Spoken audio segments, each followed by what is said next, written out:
Hello, চাকরি আপনার ঝাড়ে, আপনি গাদার গাড়ে এতদিন যে স্যালারি নিয়েছেন ফেরত দিতে হতে পারে। ওই গো কোথায় গেলে তুমি আমাকে ফেলে? এইবার মনে হচ্ছে যেতে হবে জেলে। এটা কিরকম কথা? গেল না কি মাথা? জেলে কেন যাবে তুমি? তুমি তো দেখাচ্ছিলে খাতা। ফেরত না দিলে টাকা ওরা স্ট্যাপ নেবে বাঁকা। কোথায় দিয়ে দেবো? আমার ব্যাংক তো ফাঁকা। কি যে বকো মাঝে বুঝি না, মাঝে মাঝে 200-500 লাগলে বলবে রাখা আছে শাড়ির ভাজে। আরে চাকরি গেছে আমার, ওরা কলা ধরবে জামা।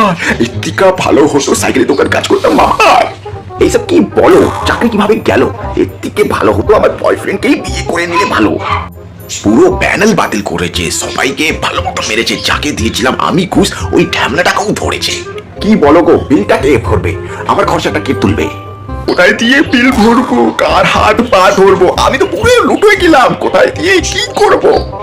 কি চললাম আমি বাড়ি, গুছাতে হবে শাড়ি। বয়ফ্রেন্ড এখনো বিয়ে হয়নি, খুঁজতে হবে ওকে তাড়াতাড়ি।